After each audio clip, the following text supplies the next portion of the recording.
Voxday, voxday.blogspot.com, and Voxversity. Thanks for tuning in tonight. It's been a bit of a long day, but one of the advantages of being off somewhere where you can't do much other than read is it allows you to get caught up on some of your reading. And so a lot of Jordan Peterson fans have been jumping on my critique of Jordan Peterson and his work by claiming that I don't know anything, I don't know what I'm talking about, and so forth, because I haven't read the book. Or the books, I guess, technically, although one thing I've noticed is that virtually no Jordan Peterson fan has actually read Maps of Meaning. But I have read 12 Rules of Life, and so I expect that all of you who were 10 chapters in a day, that's nothing. Anyhow, I read the book, and I made a list of 12 things that I learned from it. So, what I'd like you to keep in mind as you look at this list of 12 things I learned, which, by the way, I've put on the blog. If you want to discuss this, you can do so on that particular post. But one thing that I think that these 12 things will do is address quite a few of the defenses that have been offered by various Peterson defenders. But without further ado, let's get into it. I made some notes here. So, first, Jordan Peterson is doing philosophy and religion. He is not doing psychology or science. And we know this from his own words. He writes, "We need to stay on the straight and narrow path. Each of the 12 rules of this book provide a guide to being there." So he's offering direct advice. He then goes on to write, "Psychotherapy is not advice." All right? So he's not doing psycho talk. He's not acting as a psychologist here. He is offering practical advice, and specifically, he is offering advice about meaning, value, and truth, which is philosophy. He goes on to write, "We must have the meaning inherent in a profound system of value. That is not the scientific domain. It is not the territory of empirical description." Okay? So the whole point of the book deals with his advice concerning meaning. And then he says, meaning inherent in a value system. He then goes on to say, religion concerns itself with domain of value, ultimate value, which is making it very clear that all those defenses of, oh, he doesn't really mean it, he means it in a psychological sense, etc., all of those defenses are false. The man is doing religion, the man is doing philosophy, and he's doing it specifically in this book, 12 Rules of Life. And we also have external confirmation of this because he has openly admitted it. However, I am keeping solely to the book with regards to the 12 things I've learned. All I'm saying is that there is external confirmation for these things that I've learned. The second thing I learned is that Jordan Peterson is definitely a gamma male. He's also a physical coward. He talks about a situation in 6th grade where someone he describes as a friend, but apparently doesn't treat very well. His father, who was teaching the class, told this boy named Rene to spit out the gum he was chewing because he looks like a cow. Peterson laughed at him, saying, "Ha ha, Rene the cow." Renee took objection to this, told Peterson that he was dead after class, and they spent the next amount of time running in circles around the bike stands because Peterson was not willing to fight. His pride was hurt. I crouched down and hid behind some bikes, keeping an eye on Renee. Renee, I'm sorry, I called you a cow. Let's quit fighting, etc., etc. The guy is a physical coward. The guy is a gamma male. Point 3. Jordan Peterson is a man who is psychologically scarred by tragedy, personal tragedy. This is probably why he believes that both life and evil are primarily defined by suffering. According to Peterson, his best friend wanted to murder both Peterson and his wife, and not long after that committed suicide. There are some indications that there was some romantic rivalry there. Doesn't say whether there's actual history of romance between Peterson and this best friend, but the guy was actually living with them for a while. And his daughter just really went through an incredible amount of pain and suffering as a result of some sort of arthritis condition. Really dreadful stuff. You do feel a real sense of pity for the guy and pity for his daughter and his family.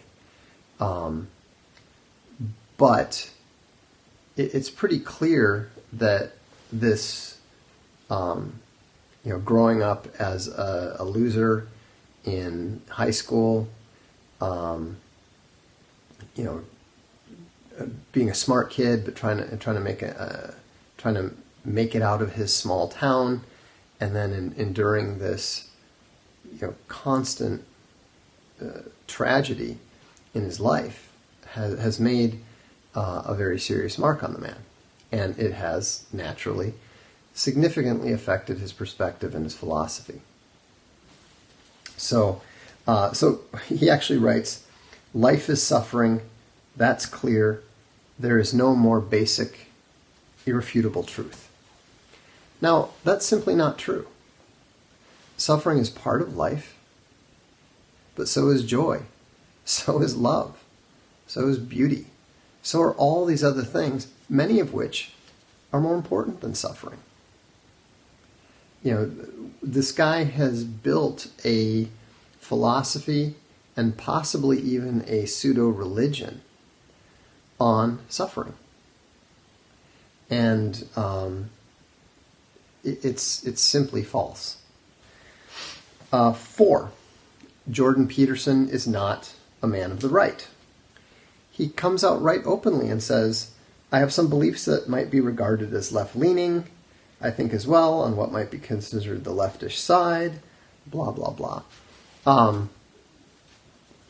The fact that the guy is willing to distinguish between male and female does not make him conservative.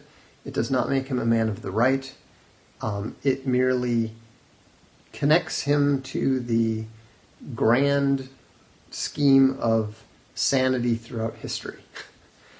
Just because he's not the wackiest of the wacky SJW left does not make him a man of the right.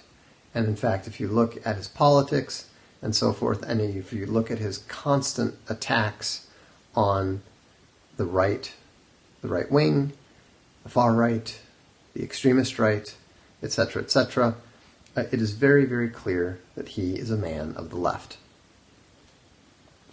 5th, Jordan Peterson is not a Christian. He can't be. We don't even need to delve into the way that he's constantly talking about myth and metaphor in the Bible and using Jesus Christ as some sort of symbol and so forth. He says right here, "You can use your own standards of judgment. you can rely on yourself for guidance. You don't have to adhere to some external arbitrary code of behavior. Perhaps you will then see that if all people did this in their own lives, the world might stop being an evil place. This is so anti-Christian, fundamentally anti-Christian. This is utopian, this is Luciferian, and this could even be construed as satanic. If everyone relied on themselves for guidance, and everyone did this in their own lives instead of adhering to an external arbitrary code of behavior, the world would not stop being an evil place. It is people choosing to serve their own will and following their own guidance that creates various forms of hell on earth in the first place. And so there is absolutely no way whatsoever that you can claim that anyone who advocates this sort of Crowleyan philosophy is a Christian. That doesn't even rise to the level of churchianism. When you look at Peterson, he is someone who has clearly sold his soul to gain the world. It's not just wrong. It is an evil philosophy, as I have said. As I mentioned previously, I detected the unmistakable scent of bullshit and sulfur. And right there we have it. 6. Jordan Peterson does not understand evil. First, he says that life is suffering. That's clear. There is no more basic, irrefutable truth. But then he goes on to say, only man will inflict suffering for the sake of suffering. That is the best definition of evil I've been able to formulate. So, life is suffering, but suffering only for the sake of suffering is evil. I mean, you can't quite logically conclude that therefore life is evil. No, you can't conclude that. But it's definitely in that direction. It's definitely orbiting that sort of nihilism. It's flirting with nihilism. Now, he doesn't want to go there. To his credit, he understands from his personal experience of his best friend's nihilism, the one who committed suicide. He clearly understands that that is not a good path. But you kind of have to wonder if he might not have gone there if he didn't realize that it's not a viable path. The other thing that's interesting is that he's just flat out wrong.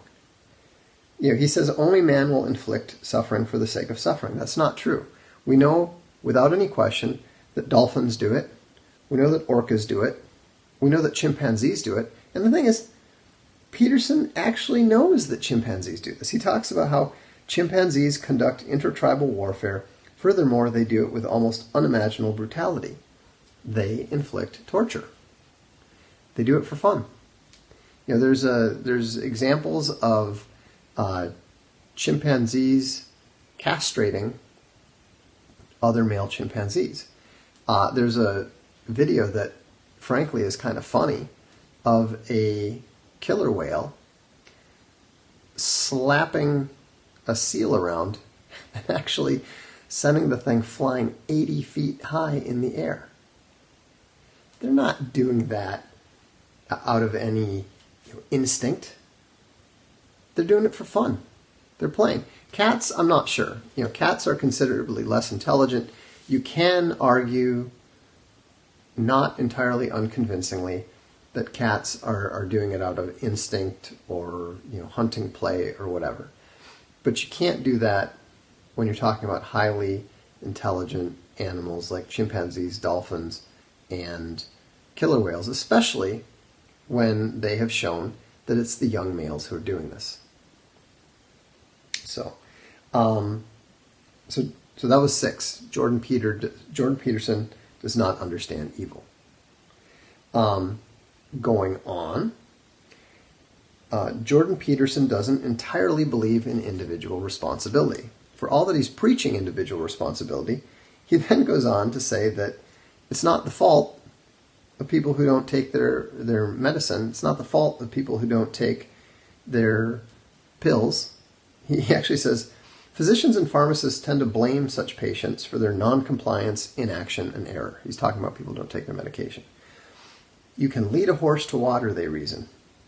Psychologists, including Peterson, tend to take a dim view of such judgments. We are trained to assume that the failure of patients to follow professional advice is the fault of the practitioner, not the patient. So, if you tell somebody to do something and he doesn't do it, it's your fault? That's a pretty bizarre thing to say for somebody who is, commonly supposed to be a prophet of personal responsibility. So, 8. Jordan Peterson does not know what chaos is. This is pretty serious considering that it is a major aspect of his philosophy. In fact, it is one of the foundational principles of his philosophy. He says, chaos is where or when something unexpected happens. And if you go through his long and meandering attempt to explain what chaos is, he basically says that chaos is feelings, it is fear, and it is femininity. But chaos is none of those things. Chaos is disorder. Chaos is a state of confusion. And like the commenter just said, yes, chaos is what Jordan Peterson has in his head. I didn't get that from the book, so that was just an aside. But this is very important because, as you'll see in a little bit, chaos is a fundamental aspect of his philosophy, and therefore the fact that he doesn't even know what chaos is renders that philosophy incoherent. The 9th thing I learned is that Jordan Peterson does not follow his own advice. He says to speak with precision. He repeatedly says to speak with precision. It's actually one of his rules. And then he clouds his words with such imprecision, ambiguity, and plausible deniability that I have personally been presented with 4 separate versions of what I've been told is what Jordan Peterson believes truth to be. Now, if your own fans have 4 very different opinions about what you are saying, then you are clearly not speaking with precision. Now, I don't know how anyone who watches a Jordan Peterson video or who reads a book can even begin to try to defend the idea that he speaks with precision. He does not speak with precision. He speaks in extremely vague and nebulous terms. I think this is intentional. Who knows? The 10th point is that Jordan Peterson does not have a good grasp of either science or history.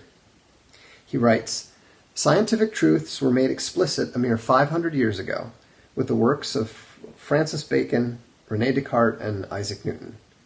Before the dawn of the scientific worldview, reality was construed differently. Being was understood as a place of action, not a place of things. It was understood as something more akin to story or drama. That story or drama was lived, subjective experience. Now, what this tells me is that Jordan Peterson has never read much Umberto Eco. As it happened, before I stumbled into this Jordan Peterson thing, I was reading a book by Umberto Eco called Tree or Labyrinth, From the Tree to the Labyrinth. And what it is, it's a history of the concept of the encyclopedia. And it chronicles man's attempt to systematically categorize information, going all the way back to the beginning, which was Pliny the Elder in the 1st century. Now you can actually go back further in some ways.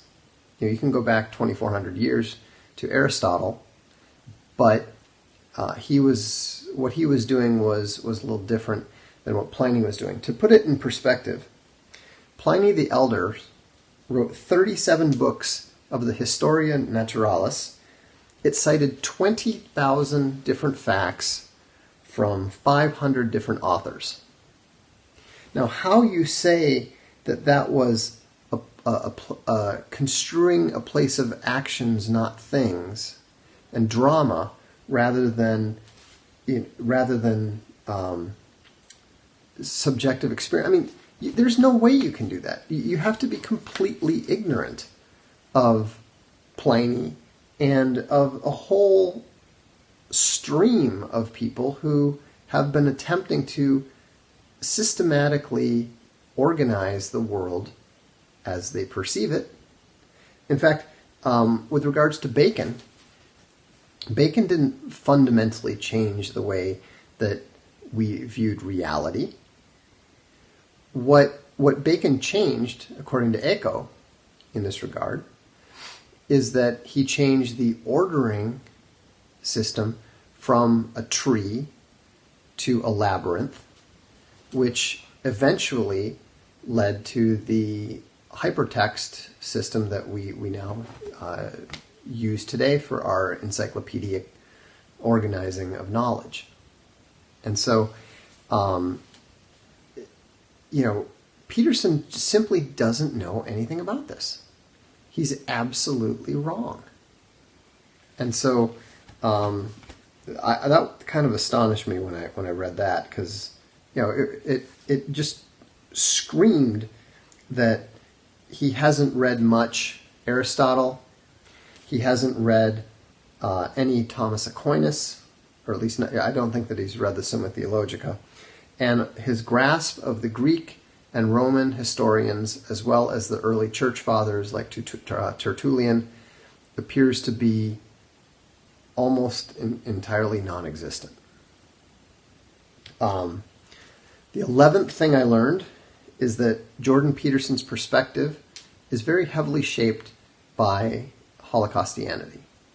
In the introduction, the gentleman he chose to write the foreword wrote, "I had never before met a person, born Christian and of my generation, who was so utterly tormented by what happened in Europe to the Jews." So again, we see that Peterson's perspective and his core philosophy is centered on suffering. And so, this is somebody who we know is tremendously disturbed. He's got some good reasons for it, based on his personal history, and he's got some reasons that don't appear to be so good. But regardless, the facts are what they are. This is what the book tells us. And then the 12th thing I learned is that Jordan Peterson is the quintessential moderate who worships balance. Now, if you've read,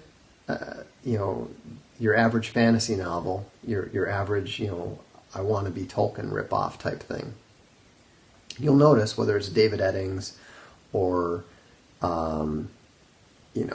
Terry Brooks, whoever, they all create this system of balance, which one of my writers refers to rather sarcastically as too much good is bad, too much bad is bad.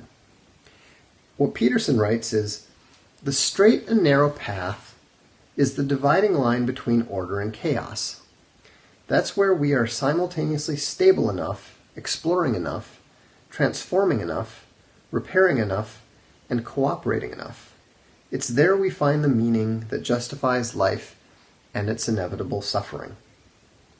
So, we find meaning on a dividing line between order and chaos, but we already know that Peterson doesn't know what chaos is about. So it also makes it very, very clear that Peterson is not a Christian, that Peterson's message is intrinsically and diametrically opposed to the gospel of Jesus Christ. And if you've read anything that I've written about moderates, it should come as absolutely no surprise that Peterson is constantly shooting right. I can tell you right now that many of those of you who support Jordan Peterson are going to feel betrayed and are going to feel stabbed in the back by the man. Because betrayal and stabbing people in the back is fundamentally what moderates tend to do.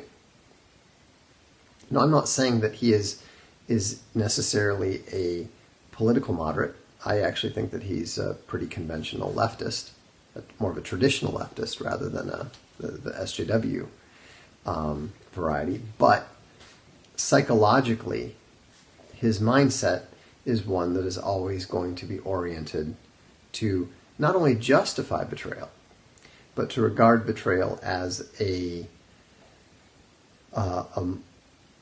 evidence of personal integrity. So, anyhow, those are the 12 things that I learned from reading the 12 Rules of Life. And I'm going to write a book review of it.